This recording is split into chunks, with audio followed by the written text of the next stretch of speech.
بسم اللہ الرحمن الرحیم۔ الطبرانی، الطبرانی کا تلفظ کیا ہے؟ تا کے اوپر زبر ہے، با کے اوپر زبر ہے اور را کے اوپر زبر ہے۔ الطبرانی، پھر الف، پھر نون کے نیچے زیر ہے۔ الطبرانی، یہ اصل اس کا تلفظ ہے۔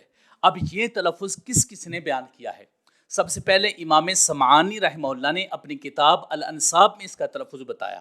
آپ فرماتے ہیں الطبرانی بفتح البائی، بفتح الطائی والبائی والرائی، یعنی با، تا، با اور را کے اوپر فتح، تو یہ اصل میں بنے گا الطبرانی۔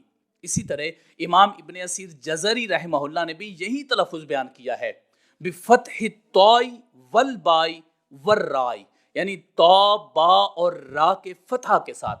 اور امام جلال الدین سیوطی رحمہ اللہ نے لب اللباب میں فی تحریر الانساب کتاب میں ان نے کیا فرمایا؟ ان نے فرمایا الطبرانی بفتحات، طبرانی فتحات کے ساتھ ہے، یعنی تینوں کے تا، با اور را تینوں کے اوپر فتح آتے ہیں۔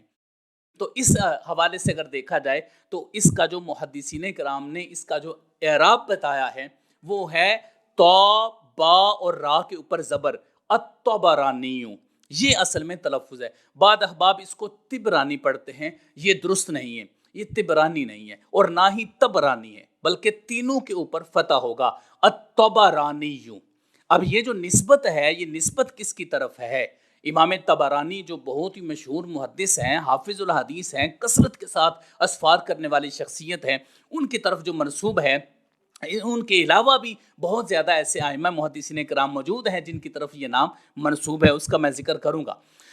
الطبرانی، یہ نسبت اب کس کی طرف ہے؟ یہ بات ذہن میں رکھیے گا، یہ اردن کا ایک شہر ہے طبریہ، یہ اس کی طرف منسوب ہے۔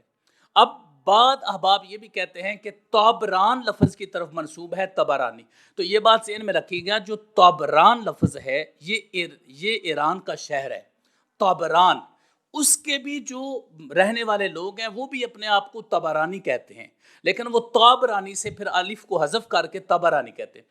لیکن جو دوسرے ائمہ ہیں، امام طبرانی جو محدث ہیں، مشہور محدث اور حافظ الحدیث ہیں، ان کی نسبت طابران کی طرف نہیں ہے، بلکہ ان کی نسبت طبریہ کی طرف ہے جو اردن کا شہر ہے۔ اب اس پر دلائل کیا ہیں؟ امام سمعانی رحمہ اللہ کی کتاب الانساب کے حوالے سے ذکر کرتا ہوں۔ ان نے کیا فرمایا؟ ان نے فرمایا ھذہ النسبۃ الی طبریہ وہی مدینۃ من الاردن، وہ فرماتے ہیں یہ نسبت طبریہ کی طرف ہے، جو الطبرانی کا لفظ ہے، فرماتے ہیں یہ نسبت طبریہ کی طرف ہے جو اردن کا ایک شہر ہے۔ اور اس کے بعد امام ابن اسیر جزری کیا فرماتے ہیں؟ امام ابن اسیر جزری اپنی کتاب اللباب فی تہذیب الانساب میں یہ فرماتے ہیں ھذہ النسبۃ الی طبریہ شام وہی مدینۃ الاردن، یہ فرماتے ہیں کہ یہ طبریہ شام کی جو نسبت ہے طبرانی، یہ طبریہ شام کی طرف ہے جو اردن کا شہر ہے۔ اور امام جلال الدین سیوطی رحمہ اللہ کیا فرماتے ہیں؟ الی طبریہ مدینۃ بالاردن، فرماتے ہیں کہ یہ نسبت جو ہے یہ طبریہ کی طرف ہے، طبرانی کی، اور یہ اردن کا ایک شہر ہے، اس کی طرف منسوب ہے۔ لہذا ان محدثین کرام کے نزدیک یہ جو طبرانی نسبت ہے یہ طبریہ کی طرف ہے جو مشہور محدثین کرام ہیں۔ تو اب یہ لفظ باقاعدہ طور پر کیا ہوگا؟ الطبرانی، تا، با اور را کے فتحہ کے ساتھ، الطبرانی، یہ نسبت ہے۔ اب اس نسبت کے ساتھ امام طبرانی جو مشہور محدث ہیں، ابو قاسم سلیمان بن احمد بن ایوب لخمی الطبرانی رحمہ اللہ، ان پر باقاعدہ طور پر ہمارا ایک بیان موجود ہے۔ اگر آپ ان کی حالات زندگی کے بارے میں جاننا چاہتے ہیں تو ہمارا بیان سنیے ان پر، وہ ساری وہاں پر آپ کو واضح ہو جائے گا۔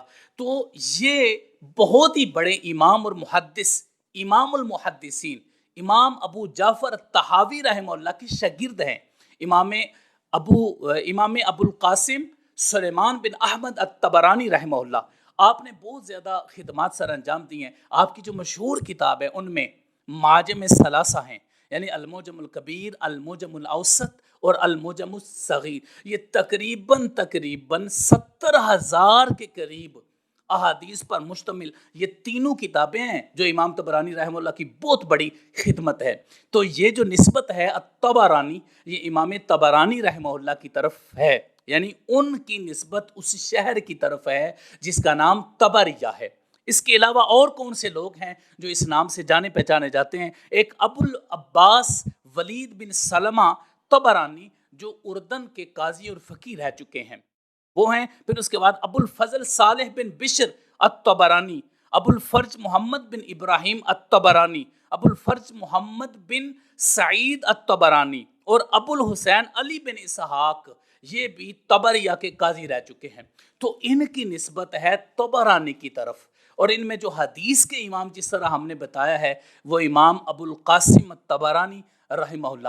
تو اس سے معلوم ہوتا ہے ہمیں کہ یہ جو طبرانی کا لفظ ہے اور اس کی جو نسبت ہے وہ طبریہ کی طرف ہے، اور ان ائمہ نے اسی نسبت کی بنیاد پر اپنا نام الطبرانی رکھا ہے۔ اللہ رب العزت ہمیں علوم الحدیث کی اس گہرائی میں اتر کر اس کو سمجھنے کی توفیق عطا فرمائے، اور وہ جو ائمہ جن نے اپنی ساری زندگی پیارے آقا علیہ الصلوۃ والسلام کی حدیث کے لیے گزاری ہے، ان کے جو القابات ہیں، اسماء ہیں، ان کو صحیح طریقے سے سمجھنے کی توفیق عطا فرمائے۔ آمین یا رب العالمین۔ وصلی اللہ علی حبیبی سیدنا محمد وآلہ وصحبہ اجمعین برحمتک یا ارحم الراحمین۔